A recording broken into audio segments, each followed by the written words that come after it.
Hello friends, स्वागत है आपका हमारे YouTube channel UP PCS capsule में। आई होप आप सभी अच्छे होंगे और आपकी तैयारी अच्छी चल रही होगी।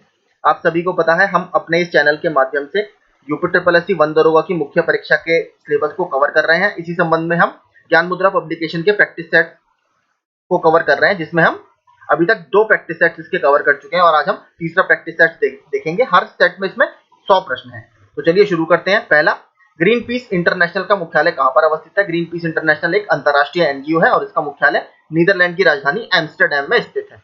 मालवा पठार की प्रमुख मिट्टी कौन सी है? मालवा पठार की जो प्रमुख मिट्टी है वो काली मिट्टी या ब्लैक कॉटन सॉइल इसको बोला जाता है और इसको महाराष्ट्र में रेगुर भी बोला जाता है। असम में हाथियों से फसल की सुरक्षा के लिए क्या विकसित किया गया था? आपने एक बहुत फेमस सुना होगा, सोनितपुर मॉडल। तो सोनितपुर मॉडल बेसिकली हाथियों से फसलों के बचाव से ही संबंधित था। इसमें सिंगल स्ट्रैंड और गैर घातक बिजली की बाढ़ यानी ए और बी दोनों ही इसमें उपाय अपनाए गए थे।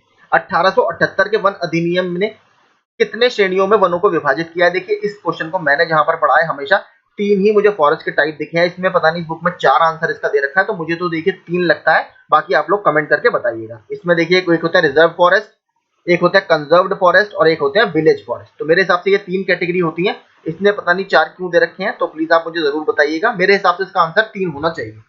इसके अलावा इसमें एक क्वेश्चन पर मुझे और डाउट है, तो वो भी मैं आपको बता दूंगा। 5वां, महासागरों में पाए जाने वाले प्रवाल भित्तियों के विरंजन का कारण क्या है या कोरल ब्लीचिंग बोलते हैं इसको। तो कोरल ब्लीचिंग का जो मुख्य कारण है वो सी सरफेस टेम्परेचर का बढ़ना है और वो किसके कारण बढ़ रहा है? ग्लोबल वार्मिंग के कारण। और जो कोरल्स होते हैं बेसिकली इनकी जो बायोलॉजिकल टेम्परेचर रेंज होती है वो बहुत कम होती है, जिसकी वजह से ज्यादा तापमान में अगर परिवर्तन होता है तो वो ये सहन नहीं कर पाते। पारितंत्र में ऊर्जा कितने प्रारूपों में प्राप्त होती है? तो सूर्य विकिरण की ऊर्जा के रूप में, बिल्कुल ठीक। जैविक समुदायों में बंद ऊर्जा के रूप में, ये भी ठीक। कोशिकीय श्वसनीय मृत कार्बनिक पदार्थों के अपघटन द्वारा मुक्त ऊष्मीय ऊर्जा के रूप में, ये भी बिल्कुल ठीक है। तो इसमें जो तीनों है ऊपर के स्टेटमेंट है यानी सारे ही इसमें सही है। भारतीय नवीकरणीय ऊर्जा विकास प्राधिकरण की स्थापना कब की गई? Indian renewable energy development agency इसकी बात कर रहा है, जो कि MNRE यानी ministry of new and renewable energy, जो कि नवीकरणीय ऊर्जा मंत्रालय के अंतर्गत काम करता है। ये 1987 में बनाई गई थी। 7वें का होगा बी।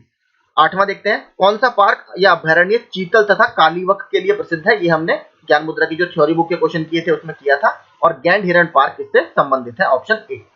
किसी जंतु विशेष का प्राकृतिक वातावरण या समुदाय में स्थान निकेत कहलाता है, यह मत किसका है? तो ये एल्टन का मत है, ऑप्शन डी। 10% का नियमन सिद्धांत किसने दिया है? ये लिंडमान ने दिया है, ऑप्शन सी।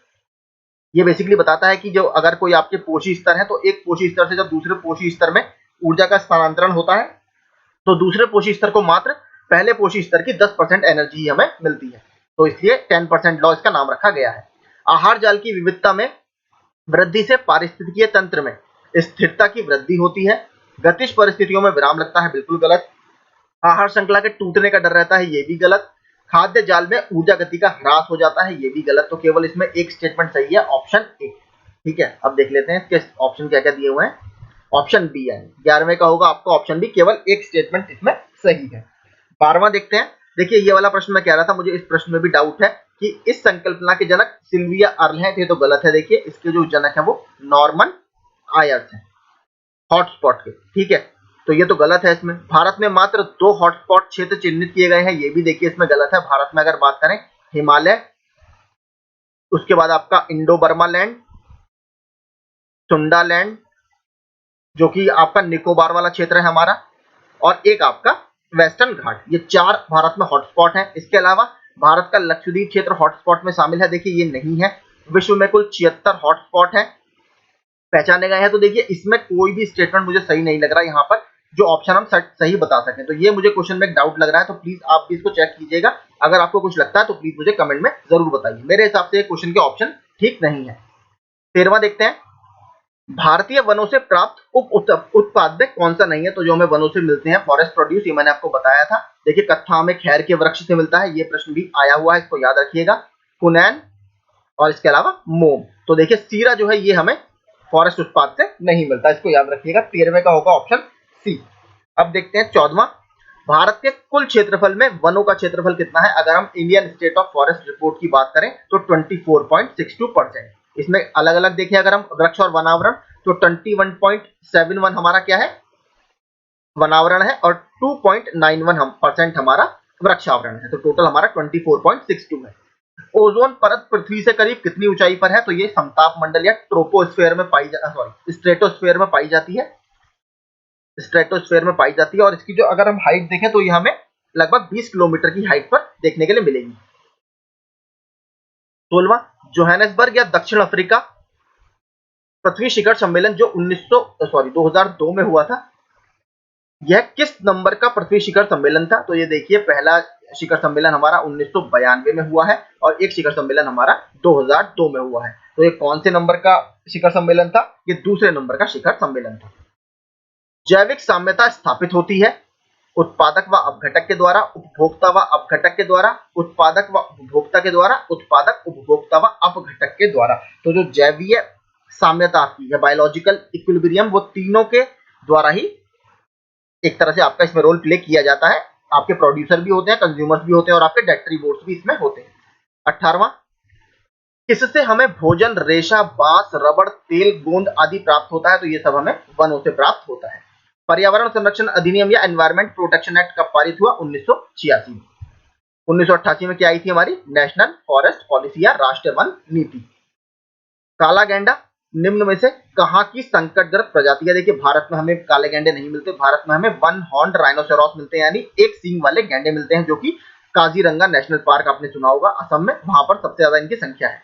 तो जो काला गैंडा आपको अगर देखने के लिए मैं बात करूं, काला गैंडा आपको देखने के लिए मिलेगा अफ्रीका में, ठीक है।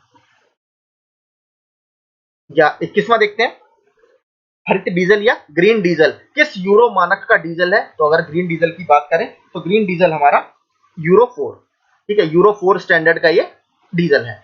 मेधा पाटकर का संबंध है, मेधा पाटकर, बाबा आंटे, ये दोनों ही नर्मदा बचाओ आंदोलन से संबंधित है, ऑप्शन ए। निम्न पर विचार करें व सही कूट का चयन करें। कोलकाता वन्यजीव बोर्ड द्वारा 2015 में गंगा नदी में रहने वाली संकटग्रस्त डॉल्फिनों के संरक्षण हेतु मालदा, पश्चिम बंगाल और सुंदरवन के मध्य हुगली नदी में देश के पहले सामुदायिक रिजर्व या कम्युनिटी रिजर्व खोलने की घोषणा की है। भारत के प्रमुख रूप से डॉल्फिन की दो प्रजातियां पाई जाती हैं, इरावदी डॉल्फिन और गंगा डॉल्फिन। संयुक्त राष्ट्र प्रवासी जीव संरक्षण समिति द्वारा वर्ष 2007 में डॉल्फिन वर्ष घोषित किया गया था। इसका देखिए प्रश्न मैंने भी आपको बताया था, 2009 में इसको भारत का राष्ट्रीय जलीय प्राणी घोषित किया गया है। इसके अलावा 5 अक्टूबर को राष्ट्रीय डॉल्फिन दिवस मनाने की घोषणा भी की गई है। तो ये दो स्टेटमेंट भी आप याद रखिएगा। तो 23वें में अगर हम बात करें तो पहला, दूसरा, तीसरा तीनों ही स्टेटमेंट इसमें बिल्कुल ठीक है। डेल्टा और हिमोड़ जैसी संरचनाएं किस अनुक्रमण के अंतर्गत आती हैं? तो डेल्टा और हिमोड़ आपकी जो संरचनाएं हैं ये आपके प्राथमिक प्रारंभिक अनुक्रमण के अंतर्गत आती है, ऑप्शन सी। कैडमियम प्रदूषण से होने वाला रोग है, देखिए कैडमियम प्रदूषण से जो होगा आपका इटाई होता है, बहुत फेमस है, इस तरीके से स्पेलिंग होती है इसकी, ITAI, ठीक है। मीना माटा सभी को पता है लेड से होता है, ठीक है। ब्लू बेबी सिंड्रोम आपका होगा नाइट्रेट से, ठीक है, याद रखिएगा, ये भी पूछा गया प्रश्न है। ब्लू बेबी सिंड्रोम ये आपका नाइट्रेट के पॉल्यूशन से होता है। मीना माटा आपके लेड पॉल्यूशन से होता है। मीना माटा कन्वेंशन भी है या मीना माटा संधि, जो कि जापान में एक शहर है मीना माता, उसके नाम पर ये लिया गया है। 26वां, निम्नलिखित युग्मों में से कौन सुमेलित नहीं है? बांदीपुर राष्ट्रीय उद्यान कर्नाटक ठीक है, मानस असम में, ये भी ठीक है, पेरियार केरल में है, ये भी ठीक है, और पेरियार जंगली हाथियों के लिए बहुत ज्यादा फेमस है। सिमलीपाल, देखिए सिमलीपाल अभी लगातार न्यूज में है क्योंकि यहाँ पर फॉरेस्ट फायर की घटनाएं बहुत ज्यादा होने लगी हैं पिछले 1 या 2 साल से, ठीक है। इसरो का भी जो डेटा आया था, आई थिंक इसरो या फॉरेस्ट सर्वे ऑफ इंडिया का एक की किसी की रिपोर्ट थी, जिसमें इस साल नवंबर से अगर हम बात करें तो उड़ीसा में सबसे ज्यादा हमें फॉरेस्ट फायर की घटनाएं देखने के लिए मिली हैं, जहां पर हमारा सिमलीपाल राष्ट्रीय उद्यान उपस्थित है। तो मध्य प्रदेश नहीं होगा, ये उड़ीसा इसका आंसर होता है। तो डी इसमें गलत मैच।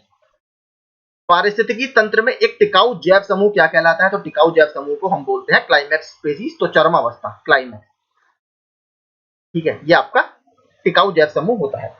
अगला देखते हैं 28वां, पारिस्थितिकी निकाय के रूप में आर्द्र भूमि या बरसाती जमीन निम्न में से किस हेतु उपयोगी है?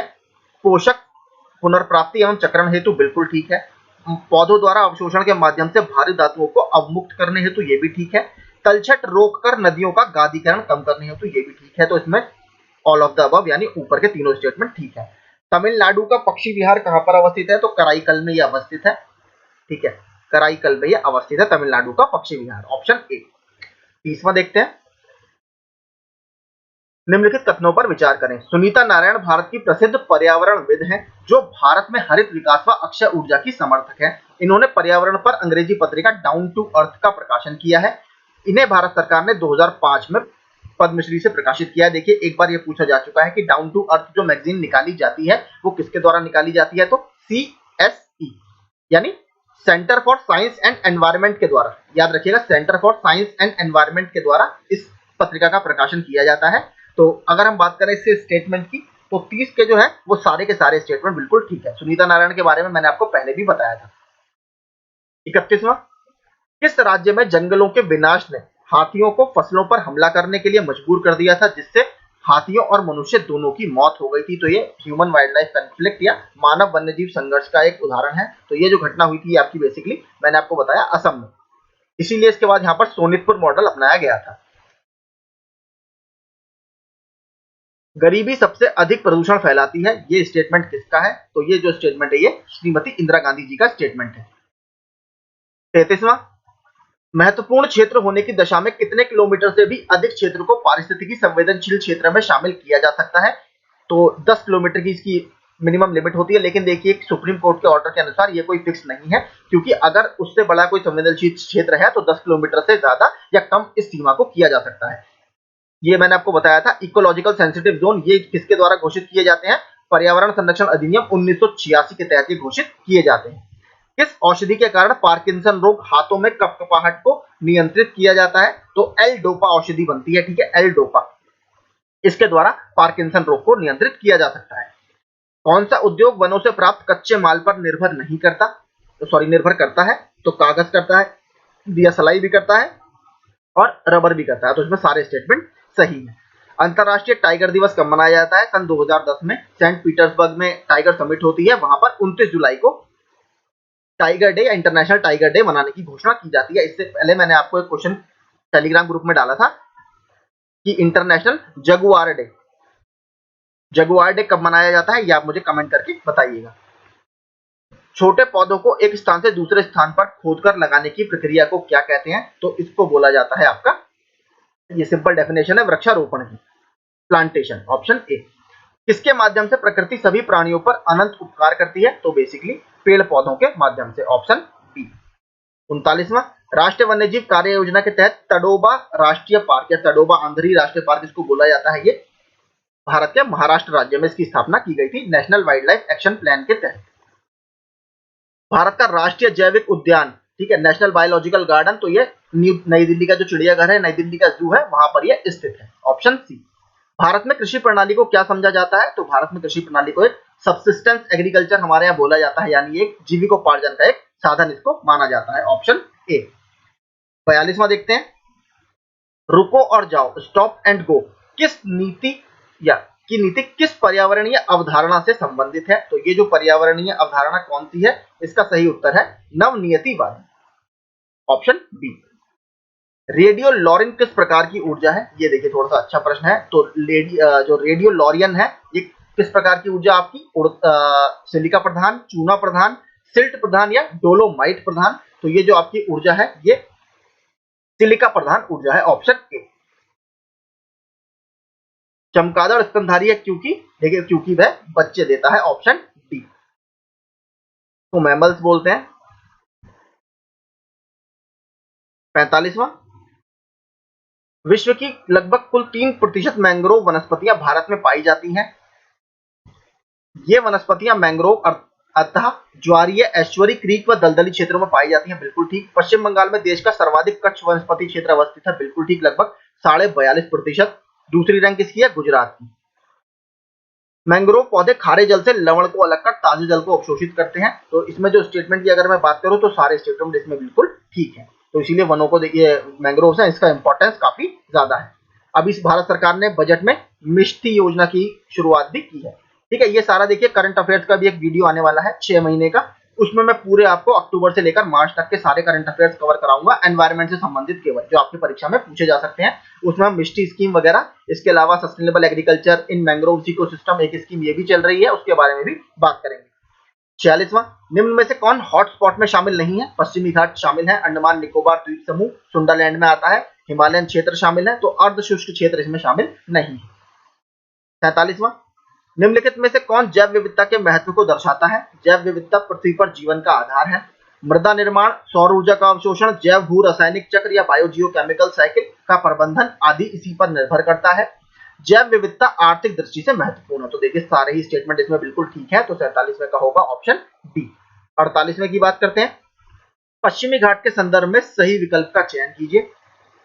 इसका विस्तार ताप्ती नदी से कन्याकुमारी तक है, ठीक है। स्थानिक रूप से इसे सह्याद्री पर्वत चोटी के नाम से भी जाना जाता है, ये भी ठीक है। यहाँ भारत का शीर्ष जैव विविधता वाला क्षेत्र है, जिसे हॉटस्पॉट की सूची में शामिल किया गया, तो वेस्टर्न घाट बिल्कुल ठीक है। यहाँ पर बायोडायवर्सिटी बहुत ज्यादा पाई जाती है, तो ऊपर के तीनों स्टेटमेंट यहाँ पर बिल्कुल ठीक है, तो ऑप्शन डी इसका सही उत्तर होगा। 49वां देखते हैं। भारत द्वारा भूमि क्षरण तटस्थता प्राप्त करने का लक्ष्य रखा गया है, ये मैंने अपने टेलीग्राम ग्रुप में डाला है। यूपीपीसीएस प्री का ये प्रश्न पहले भी पूछा जा चुका है, तो उसका सही उत्तर है 2030 तक। निम्न में से किससे जलवायु परिवर्तन व क्रायोजेनिक संकेतक प्राप्त किया जाता है? मैंने आपको पहले भी दो बार कराया मैंने क्वेश्चन। ये आइस कोर मैंने आपको बताया था, जो आइस शीट्स आपकी होती हैं या बर्फ की चादरें होती है, उसमें आप ड्रिल करते हो और वहां से एक सिलेंडर शेप का एक कोर निकालते हो, जिसकी स्टडी कर आप ये पता लगा सकते हो कि जलवायु परिवर्तन के कारण आइस शीट्स पर क्या प्रभाव पड़ रहा है, तो इसको आइस कोर बोलते हैं। 51वां, निम्नलिखित में से कौन सा गैस समूह ग्रीन हाउस प्रभाव में योगदान देता है? तो इसमें से कौन सा देगा? अगर बात करें नाइट्रस ऑक्साइड तो बिल्कुल ठीक है, कार्बन टेट्रा फ्लोराइड, ठीक है।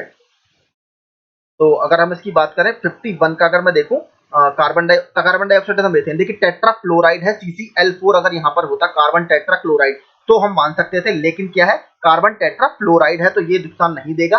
कार्बन डाइऑक्साइड और मेथेन सबसे इंपॉर्टेंट है, इवन मेथेन तो हम माना जाता है कि कार्बन डाइऑक्साइड से भी ज्यादा हानिकारक है, क्योंकि इसका global warming potential carbon dioxide से भी अधिक है। 52वां, पर्यावरण में निर्मुक्त हो जाने वाली सूक्ष्म कणिकाओं के विषय में अत्यधिक चिंता क्यों है? तो पर्यावरण में जो आपके बेसिकली सस्पेंडेड पार्टिकल्स रहते हैं उसके बारे में चिंता इसलिए ज्यादा है, ये बेसिकली समुद्री पारितंत्रों के लिए हानिकारक मानी जाती है, ऑप्शन ए। 52वें का क्या है? Option A.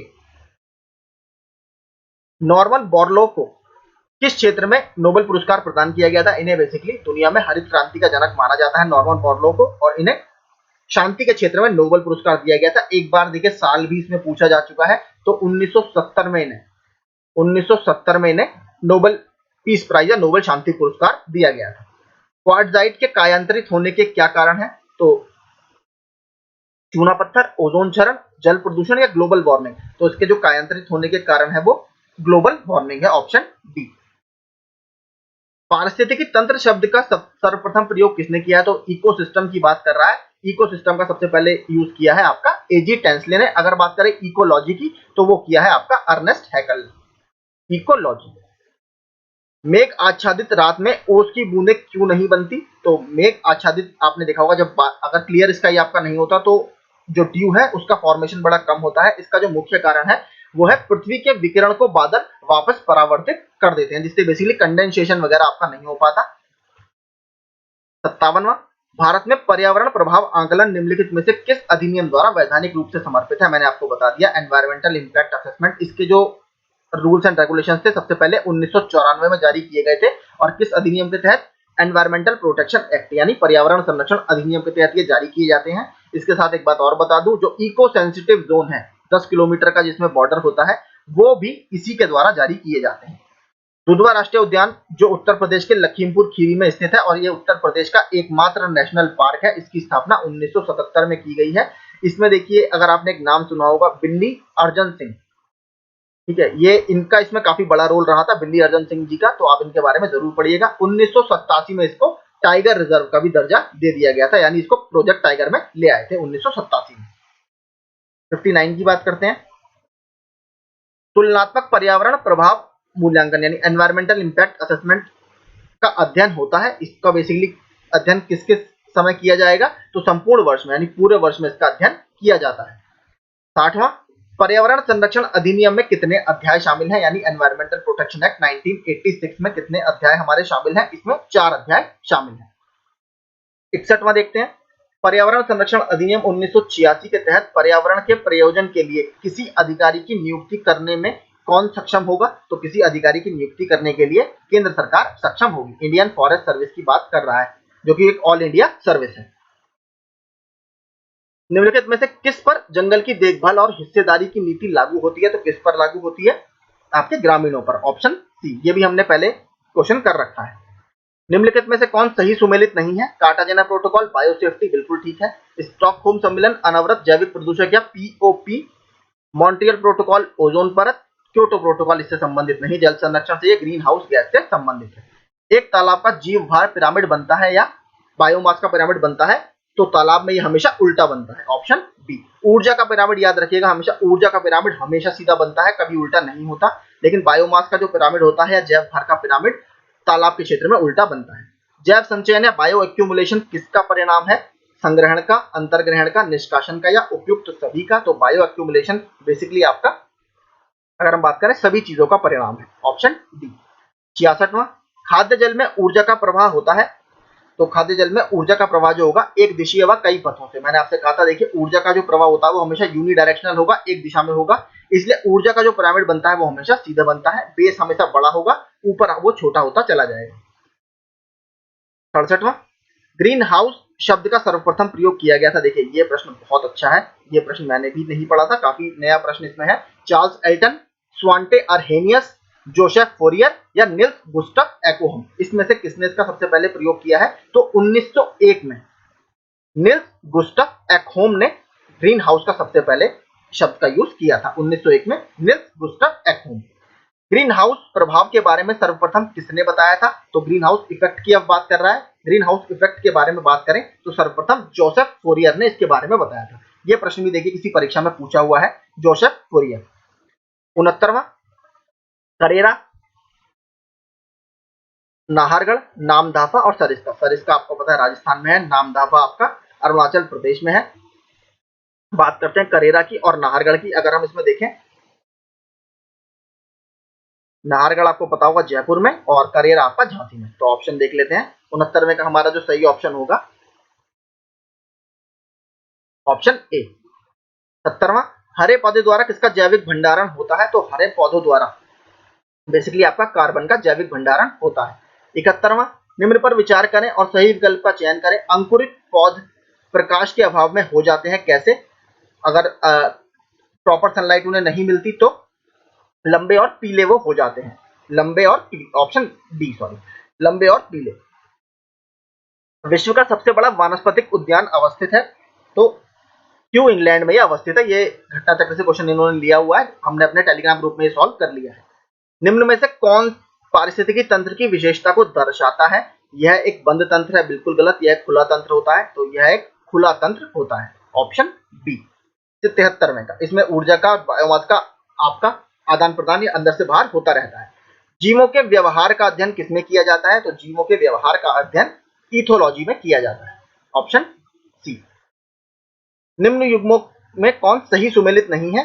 रेनेटिंग पनीर, जैव प्रौद्योगिकी, प्लाज्मिड्स, गोल्डन चावल, विटामिन ए, ओजोन परत, ट्रोपोस्फेयर। ये गलत है, ओजोन परत ट्रोपोस्फेयर में नहीं होती है, स्ट्रेटोस्फेयर में मिलती है। ठीक है, ऑप्शन डी इसमें गलत है। 76वां देखते हैं, वर्षा की मात्रा किस पर निर्भर करती है? वर्षा की मात्रा आपके जो हवा कितनी सैचुरेटेड है, वायुमंडल में आपके कितनी नमी है, इस पर निर्भर करती है। Option B.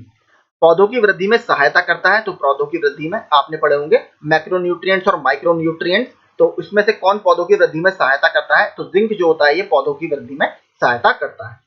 अम्लीय मृदा का पीएच मान क्या होता है? तो अम्लीय मृदा का जो पीएच मान होगा, आपने पढ़ा होगा बचपन में पीएच स्केल, तो 7 से कम जब होता है, 7 से ज्यादा, ठीक है, ANB का कोड रहता है। अगर कम है 7 से तो एसिडिक होगी, तो वही इसमें पूछ रहा है 7 से कम।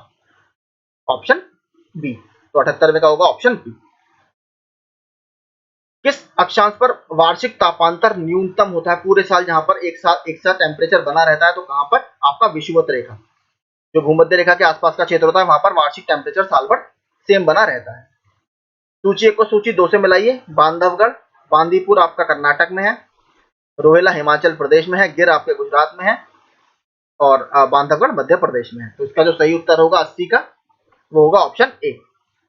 81 देखते हैं, निम्नलिखित जंगलों में से कौन सा जंगल पृथ्वी ग्रह के फेफड़ों या लंग्स ऑफ द अर्थ के रूप में जाना जाता है? तो अमेज़न के वर्षावन जो है वो लंग्स ऑफ द फॉरेस्ट माने जाते हैं, इसको सेलवास के नाम से भी जाना जाता है, ये भी याद रखिएगा।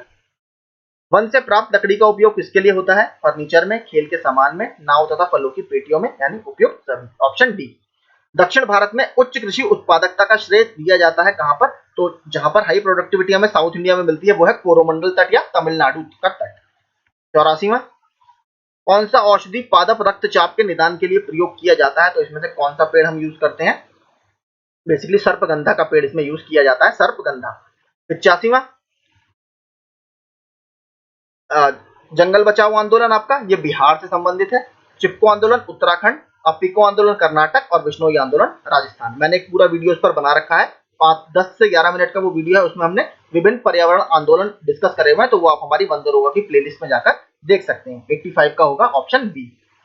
86वां, भारतीय वन सर्वेक्षण विभाग द्वारा उपग्रह चित्रण के माध्यम से कितने वर्षों के अंतराल पर वन स्थिति रिपोर्ट जारी करता है? तो हर 2 वर्ष में वन स्थिति रिपोर्ट आपकी आती है, तो ऑप्शन बी इसमें बिल्कुल ठीक होगा। 86 में आईयूसीएन ने रेड डेटा बुक में जीवों का वर्गीकरण कितने कैटेगरीज में किया है? तो उसमें 9 कैटेगरीज ने बना रखी हैं, data sufficient, data evaluated, not evaluated, इस तरीके से critically endangered, endangered, vulnerable, near threatened, इस तरीके से 9 टोटल कैटेगरीज में बनाई जाती हैं। आईयूसीएन की स्थापना 1948 में की गई है और रेड डेटा बुक आपकी सबसे पहले 1964 में पब्लिश की गई थी। और जो संकटग्रस्त प्रजातियां होती है इसमें इसको गुलाबी पन्नों पर दिखाया जाता है और जब उनके स्टेटस को अपग्रेड किया जाता है तो उनको ग्रीन पन्नों पर शिफ्ट कर दिया जाता है। नॉन डिग्रेडेबल प्रदूषकों से अभिप्राय क्या है? जो बेसिकली खुद सेल्फ डिस्ट्रक्टिव नहीं होते या प्राकृतिक फोर्सों के द्वारा अपने आप खत्म नहीं होते, उनको नॉन डिग्रेडेबल पॉल्यूटेंट्स बोला जाता है। वे पदार्थ जीवधारियों में उपापचयित नहीं हो पाते, ये पदार्थ जीवधारियों में उपापचयित हो जाते हैं, ये पदार्थ जीवधारियों में अपचयित हो जाते हैं, ये वाष्पन द्वारा अपचयित हो जाते हैं। तो देखिए जो पहला है मैंने बताया जो जीवधारियों में उपापचयित नहीं हो पाते, इसी वजह से आपने सुना होगा DDT, ठीक है, जो जानवर पचा नहीं पाते और इसका कंसंट्रेशन ऊपर के पोषी स्तरों में बढ़ता चला जाता है। ओजोन गैस सहायक है किससे? सूर्य की पराबैंगनी किरणों को सोखने में, यानी अल्ट्रावायलेट रेस से हमें यह बचाता है, प्रोटेक्ट करता है। Option C. पश्चिमी घाट की विशेषता को बतलाता है, क्या है? यहाँ संपूर्ण भूदृश्य भारत में 5% एक क्षेत्र आच्छादित करता है। यहाँ पर वर्षा की अधिकता के कारण वर्षावन एवं आर्द्र पर्णपाती वन पाए जाते हैं। उड़न गिलहरी लॉयल टेल्ड महाकोट यहाँ की विशिष्ट स्थानिक प्रजाति है। तो 90वें का देखें तो ऑप्शन डी इसमें सारे सही है। लॉयल टेल्ड मैकॉक ये याद रखिएगा, बहुत फेमस है, वेस्टर्न घाट में ये पाया जाता है। संकटापन्न प्रजाति या एंडेंजर्ड स्पीशीज को संकटापन्न की श्रेणी में तब रखा जाता है जब 10 वर्षों में प्रजातियों की 70% जनसंख्या में कोई कमी दर्ज की जाए। बिल्कुल ठीक। मात्र 250 या उससे कम परिपक्व सदस्य संख्या शेष हो पिछले 5 वर्षों में। तो जैसे अगर आप देखेंगे ग्रेट इंडियन बस्टर्ड, उसके मात्र माना जाता है 150 से 300 पक्षी ही वो बचे हैं राजस्थान में, तो वो भी क्रिटिकली एंडेंजर्ड की श्रेणी में आता है। तो ये बिल्कुल ठीक है। 20 वर्षों में 20% प्रजाति के विलुप्त होने की आशंका है। तो देखिए इसका सही उत्तर है ऑप्शन डी। ये तीनों क्राइटेरिया फॉलो किए जाते हैं अगर आपको किसी को एंडेंजर्ड की लिस्ट में डालना है। भारतीय संविधान में पर्यावरण संरक्षण से संबंधित उपबंध 51A, ठीक है, 51 हमारे मौलिक कर्तव्यों से संबंधित है। ये हमारे 42वें संविधान संशोधन द्वारा जोड़ा गया है स्वर्ण सिंह समिति की सिफारिशों के आधार पर, ठीक है, स्वर्ण सिंह समिति की सिफारिशों के आधार पर। प्रारंभ में इसमें 10 थी, अब इसमें 11 है। 11वां हमारी 86वें संविधान संशोधन सन 2002 में जोड़ी गई है। 93वां, जैव मंडल रिजर्व के संदर्भ में विचार करें और सही विकल्प का चयन करें। विश्व का प्रथम जैव मंडल रिजर्व 1979 में स्थापित किया गया था। वर्तमान में कुल 686 बायोस्फीयर रिजर्व 182 देशों में स्थापित किए जा चुके हैं। जैव मंडल आरक्षित क्षेत्र या जैव मंडल आगार शोध के लिए आधारभूत परिस्थितियां प्रदान करता है। तो ऑप्शन डी इसमें बिल्कुल ठीक है। 94वां, हिमालय की मिट्टियों में ह्यूमस प्रचुर मात्रा में पाया जाता है। हिमालय में सर्वाधिक क्षेत्र वनाच्छादित है। तो अगर इसकी बात करें तो देखिए ए इसमें गलत है क्योंकि यहाँ पर कंटिन्यूसली लीचिंग बहुत होती रहती है, तो इसीलिए ऑप्शन डी इसमें सही होगा। ए तो गलत है लेकिन आर सही है। 95वां देखते हैं, समताप मंडल में ओजोन के स्तर को प्राकृतिक रूप से विनियमित किया जाता है किसके द्वारा? तो प्राकृतिक रूप से अगर इसको विनियमित करना है तो नाइट्रोजन डाइऑक्साइड के द्वारा NO2। 96 देखते हैं, 96वां। अंतर्राष्ट्रीय ओजोन दिवस कब मनाया जाता है? 16 सितंबर को। उत्तर प्रदेश में पहली बार कृषि विज्ञान कांग्रेस का आयोजन कहाँ किया गया है? तो उत्तर प्रदेश में पहली बार वाराणसी में इसका आयोजन किया गया था, ऑप्शन। 98वां, ग्रेट इंडियन बस्टर्ड कार्यक्रम के संदर्भ में विचार करें। केंद्रीय पर्यावरण एवं वन जलवायु परिवर्तन मंत्रालय द्वारा राजस्थान, गुजरात एवं महाराष्ट्र के साथ मिलकर 2016 से ग्रेट इंडियन बस्टर्ड कृत्रिम प्रजनन कार्यक्रम प्रारंभ किया गया था। कृत्रिम प्रजनन कार्यक्रम हेतु wild life institute of India या भारतीय वन्यजीव संस्थान देहरादून द्वारा विशेष तकनीकी सहायता आपकी उपलब्ध कराई जा रही है। तो ये इसमें स्टेटमेंट दोनों बिल्कुल ठीक है, ए और बी दोनों सही है। 99 देखते हैं, इरावदी डॉल्फिन मुख्य रूप से कहां पाई जाती है? तो इरावदी रिवर डॉल्फिन भारत में मुख्य रूप से चंबल रिवर में पाई जाती है, ऑप्शन बी। महासागर पृथ्वी की अधिकांश जगह आवृत किया है, तो लगभग है, देखिए 71% जो पूरा लैंड कवर है वो हमारा यही है। तो लगभग जो आपका देखेंगे 3/4 3/4 हमारा जो है वो वाटर के अंदर कवर है। तो 100 का होगा ऑप्शन ए। तो देखिए यही इसके 100 प्रश्न थे। आई होप आपको ये पसंद आया होगा। ऊपर जो 2 डाउटफुल प्रश्न है प्लीज आप उनको कमेंट में बताइएगा कि आपको उसके आंसर क्या लगते हैं। तब तक अगले वीडियो के लिए आप लोग वेट कीजिए और इसका रिवीजन करते रहिए। Thank you so much.